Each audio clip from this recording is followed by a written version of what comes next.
Échéance. Chapitre 3.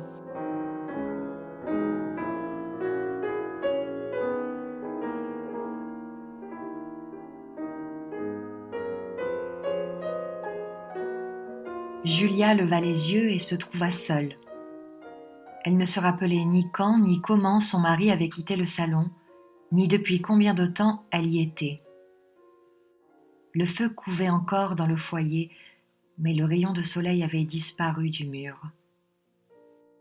La première pensée qu'elle put ressaisir fut qu'elle n'avait pas manqué à sa parole, qu'elle avait rempli leur engagement à la lettre. Elle ne s'était pas récriée, n'avait pas récriminé sur le passé et n'avait tenté ni de temporiser, ni de reculer le dénouement. Elle avait courageusement marché au-devant de l'ennemi. Mais maintenant qu'elle se trouvait seule, elle voulut en finir. Elle regardait autour d'elle, cherchant à réaliser le présent. Son identité semblait lui échapper comme dans une syncope physique. Ceci est mon salon, ceci est ma maison, disait une voix en elle. Son salon, sa maison. Elle entendait presque les murs lui répondre ironiquement. Elle se leva, lasse jusque dans la moelle des os. Le silence de la pièce l'impressionna. Elle se rappela alors, comme un vague écho, avoir longtemps auparavant entendu la grande porte se fermer. Son mari devait avoir quitté la maison alors. Son mari? Elle ne savait plus comment exprimer sa pensée. Les phrases les plus simples étaient pleines d'amertume. Elle retomba exténuée sur sa chaise.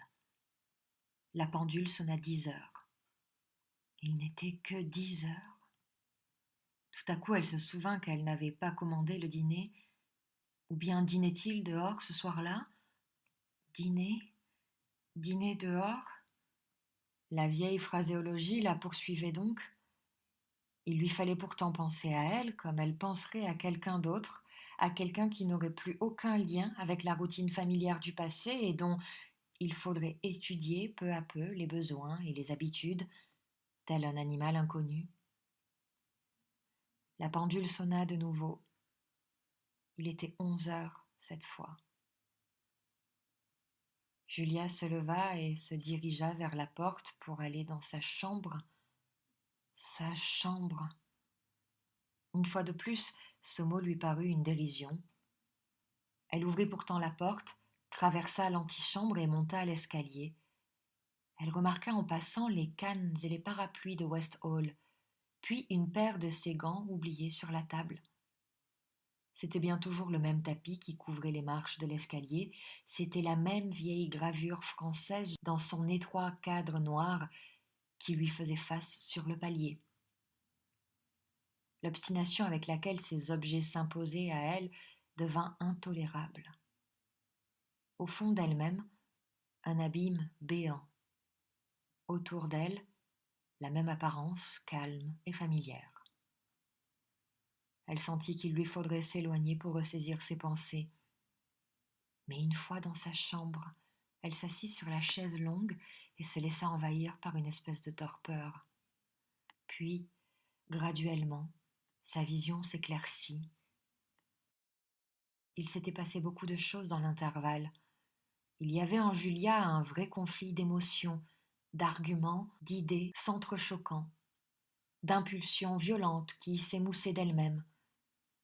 Elle avait bien essayé de rallier, d'organiser ses forces désordonnées, qu'elle pût seulement dompter ses révoltes intérieures, et elle en entreverrait sans doute la délivrance.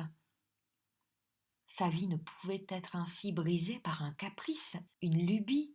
La loi elle-même serait pour elle, la défendrait. La loi? Mais quel droit y avait-elle? N'était-elle pas fatalement prisonnière d'une loi dont elle avait été le propre auteur? Ne devenait-elle pas ainsi la victime prédestinée du code qu'elle avait inventé? Mais non, tout ceci n'était qu'une fantasmagorie grotesque, intolérable, une folle erreur dont elle ne pouvait être rendue responsable. La loi qu'elle avait méprisée existait toujours et pouvait encore être invoquée. Invoquer? Dans quel dessein? Pouvait-elle lui demander d'enchaîner West Hall à elle? N'avait-elle pas permis à Julia de se rendre libre quand elle avait réclamé sa liberté? Montrerait-elle moins de magnanimité qu'elle n'en avait exigé? Ce mot de magnanimité la cingla de son ironie. On ne prend pas une attitude quand on lutte pour sa vie. Et Julia prévoyait déjà que pour garder son mari, elle consentirait au pire compromis, cédant sur tout pour conserver son bonheur passé. Ah, mais c'était plus difficile qu'elle ne le pensait. La loi ne pouvait plus lui servir. Sa propre apostasie deviendrait inutile. Julia était la victime des théories qu'elle reniait. Elle se sentait déjà prise dans l'engrenage d'une machine gigantesque qu'elle aurait fabriquée elle-même. L'après-midi, elle sortit et marcha vite, sans but, redoutant de rencontrer des visages connus. La journée était radieuse, le ciel bleu d'acier. C'était une de ces journées américaines toutes vibrantes de lumière, par lesquelles on aime à se sentir vivre. Mais les rues lui parurent vides, affreuses. Et sous ce ciel éclatant, tout lui sembla prendre des proportions exagérées. Elle héla un hansom qui passait devant elle et donna au cocher l'adresse de Mrs. Van Sideren. Elle ne s'expliquait pas bien ce qui lui avait inspiré cet acte, mais elle se sentait tout à coup décidée à parler, à avertir la jeune fille. Il était trop tard pour se sauver elle-même, mais il était encore temps de parler à Oona. Le hansom roula vers la 5e avenue, tandis qu'assise, les yeux fixés, elle cherchait à éviter les regards des gens qu'elle connaissait. Arrivée chez les Van Sideren, elle sauta de la voiture et sonna. La clarté s'était faite dans son cerveau à mesure qu'elle agissait. Et elle se sentait maintenant calme et maîtresse d'elle-même. Elle savait exactement ce qu'elle allait dire. Ces dames étaient sorties toutes deux. La parlour-maid étendit la main pour recevoir la carte de Julia, mais elle balbutia quelques mots vagues, tourna le dos à la porte et s'attarda un instant sur le trottoir. Puis, elle se rappela qu'elle n'avait pas payé le cocher et, tirant $1 de son porte-monnaie, elle le lui tendit. Le cocher porta la main à son chapeau et repartit, la laissant seule dans la rue déserte.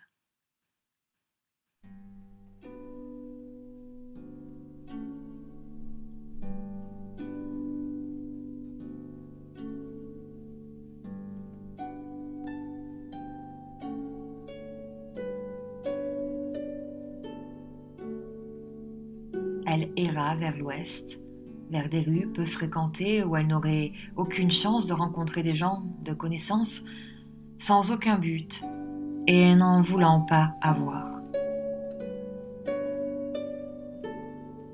Un moment, elle se trouva perdue dans la foule qui, l'après-midi, se presse dans Broadway. Elle passa vite devant les boutiques, les étalages voyants, les affiches de théâtre, ne regardant même pas les physionomies banales des gens qui la croisaient.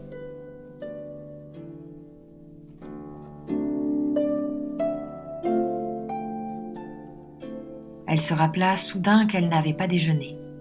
Dans une rue aux maisons délabrées, elle vit sur une fenêtre de sous-sol l'enseigne « Restaurant de dames » et à l'étalage une tarte à côté d'un plat de donuts desséchés. Elle entra dans la salle où une jeune fille à la bouche insignifiante et aux yeux hardis se hâta de lui débarrasser une table près de la fenêtre.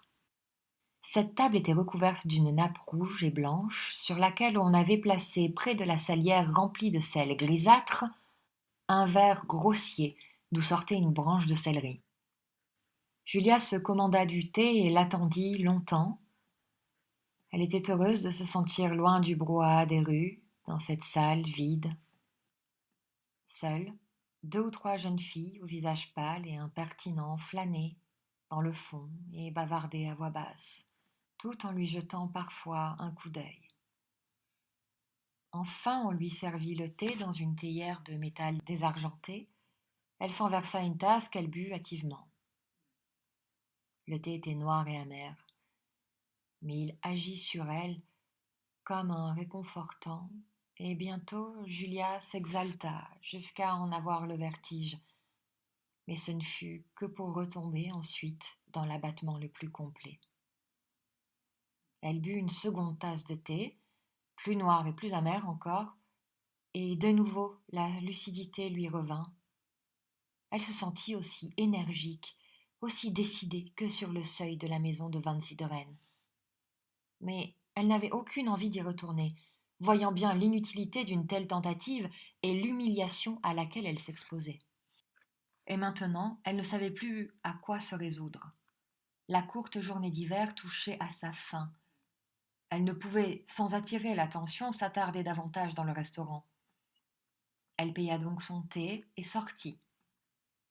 Les réverbères étaient déjà allumés, et çà et là, du soubassement d'une boutique jaillissait une lueur oblongue qui se reflétait sur le pavé. Ainsi, vue à la nuit, la rue avait un aspect sinistre, et Julia se hâta de revenir vers la 5e avenue. Elle n'était pas habituée à être dehors seule à cette heure-là. Au coin de la 5e avenue, elle s'arrêta pour regarder passer les voitures. À la fin, un sergent de ville l'aperçut et lui fit signe qu'il la ferait traverser. Elle n'avait pas eu l'intention de traverser, mais elle obéit automatiquement et se trouva tout à coup au coin opposé. Là, elle s'arrêta encore un instant, mais s'imaginant que le sergent de ville la regardait, elle se décida à tourner dans la rue la plus proche, et elle marcha ensuite longtemps, et sans but. La nuit était tombée et elle apercevait parfois à travers les vitres des voitures qui passaient un coin de gilet blanc qui se détachait dans l'obscurité ou le reflet d'une sortie de bal pailletée. Tout à coup, elle se trouva dans une rue connue et s'arrêta brusquement, ayant tourné le coin sans remarquer où cela menait. À quelques mètres devant elle se trouvait la maison dans laquelle elle avait vécu autrefois, la maison de son premier mari. Les volets en étaient fermés et une faible lueur seulement indiquait les vitres de l'imposte au-dessus de la porte. Et tandis qu'elle était là, debout, immobile, elle entendit un pas et vit passer à côté d'elle un homme qui se dirigeait vers la maison. Il avançait lentement, avec la démarche alourdie d'un homme entre deux âges, la tête un peu enfoncée entre les épaules, le pli rouge de sa nuque bien marqué au-dessus du col de fourrure de son pardessus. Il traversa la rue, monta les marches, tira de sa poche un passe-partout et entra. La rue était déserte. Julia s'attarda un instant au coin, les yeux fixés sur la façade de la maison. Une faiblesse physique l'envahissait de nouveau. Mais la vigueur factice que lui avaient donnée ces 2 tasses de thé rendait encore ses idées d'une lucidité extraordinaire. Tout à coup, elle entendit un bruit de pas qui se rapprochait et aussitôt, elle traversa la rue et monta les marches de la maison. Le mouvement impulsif qui l'avait menée ici se prolongea jusque dans le geste par lequel elle pressa le bouton électrique. Puis, elle se sentit subitement faible et tremblante et saisit la balustrade pour se soutenir. La porte s'ouvrit et un jeune valet de pied avec une figure fraîche et inexpérimentée se présenta. Julia vit aussitôt qu'il la laisserait entrer. « J'ai vu passer monsieur Armand tout à l'heure, dit-elle. Voulez-vous lui demander de me recevoir un instant ?» Le valet de pied hésita. « Je crois que monsieur Armand est monté s'habiller pour le dîner, madame. » Julia s'avança dans le vestibule. « Je suis sûre qu'il me recevra. Je ne le retiendrai pas longtemps. » Elle parlait avec calme, en prenant ce ton auquel un domestique stylé ne se méprend pas. Le valet de pied avait déjà la main sur la porte du salon. « Je le lui dirai, madame. Qui aurais-je l'honneur d'annoncer ?» Julia trembla. Elle n'y avait pas pensé. « Dites simplement une dame, répondit-elle. Le valet de pied hésita de nouveau et elle se crut perdue, Mais au même instant, la porte du salon s'ouvrit et John Armand parut. Il se retira brusquement en la voyant, sa figure colorée devenue tout pâle d'émotion. Puis, le sang lui remonta au visage, faisant enfler les veines de ses tempes et rougissant les lobes de ses oreilles épaisses. Il y avait longtemps que Julia ne l'avait pas vu et elle fut frappée de son changement.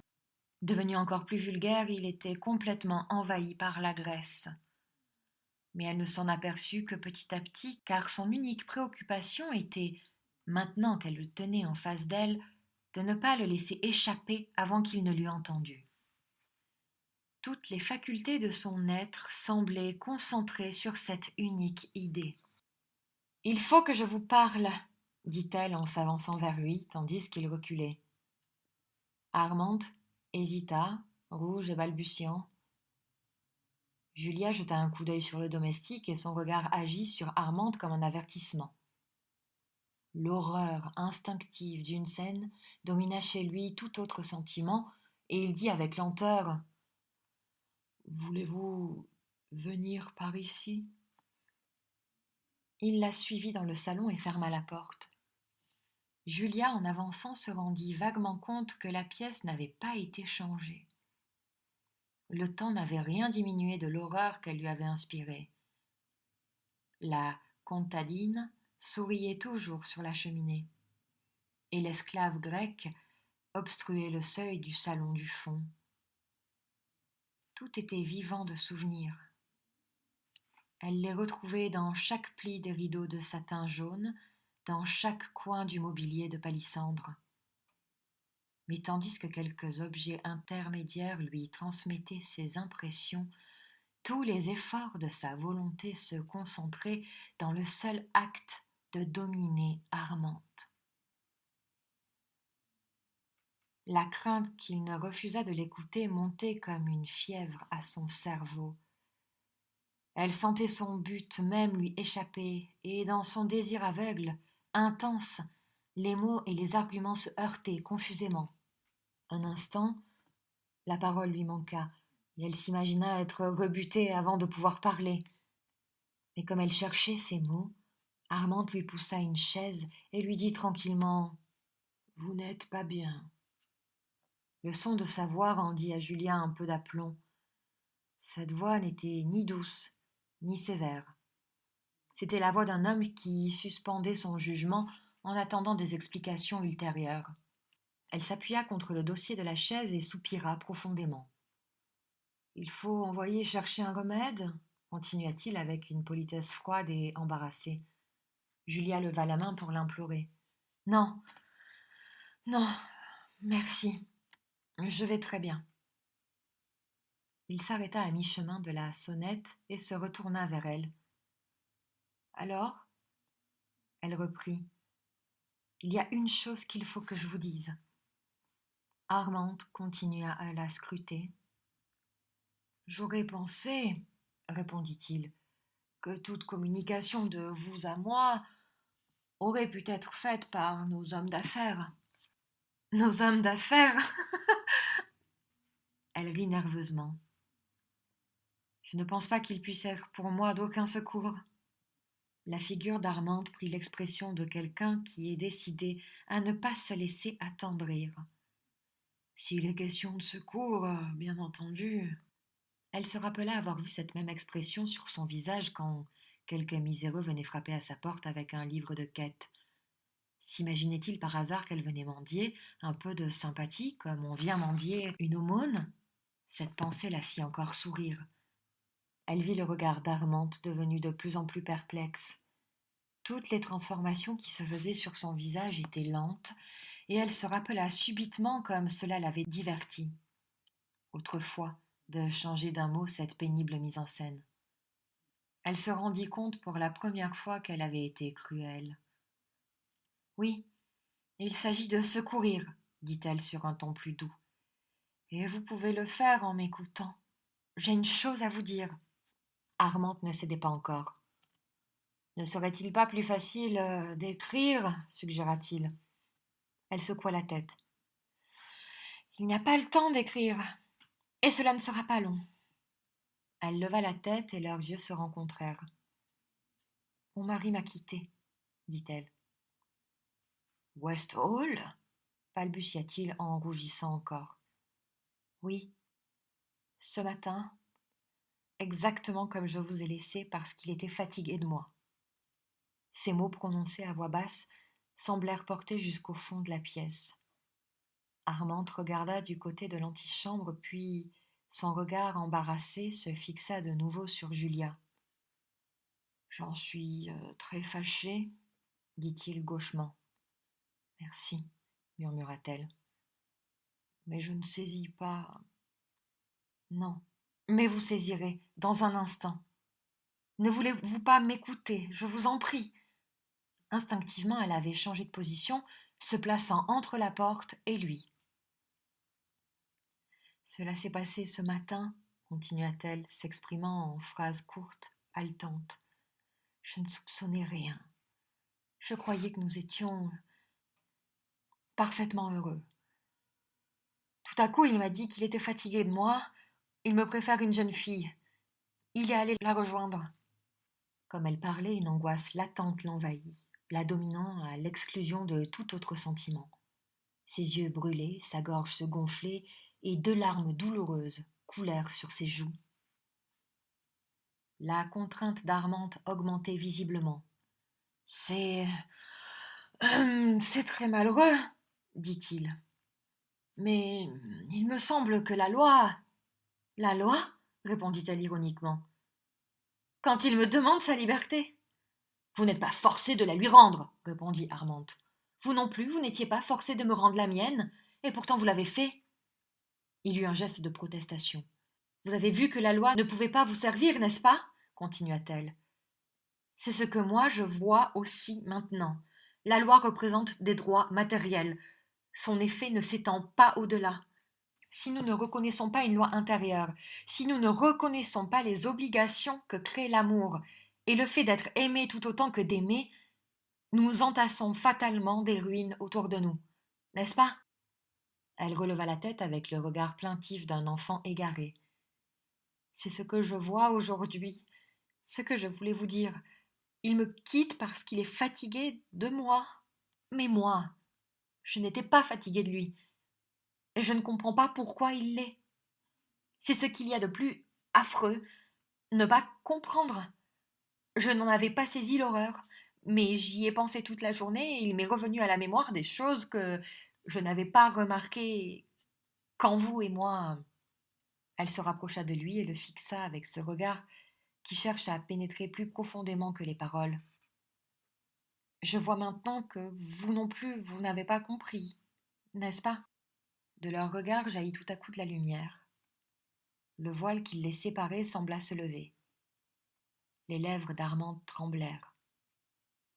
Non, dit-il, je n'ai pas compris.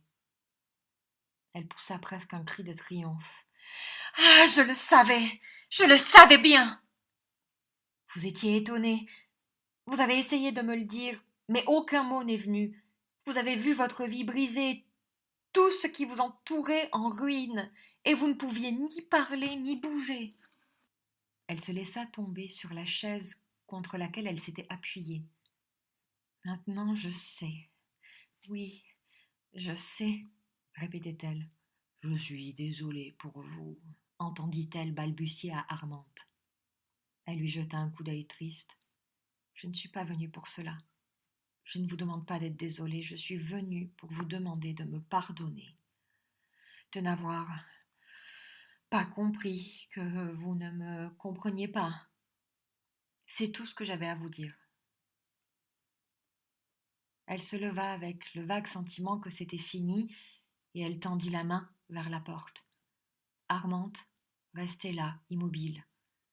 Elle se retourna vers lui, s'efforçant à sourire. Vous me pardonnez, dit-elle. Il n'y a rien à pardonner. Alors vous me donnerez une poignée de main avant que je vous quitte? La main qu'Armande mit dans la sienne était une main inerte, sans volonté. Au revoir, dit-elle. Je comprends maintenant. Elle passa dans le vestibule.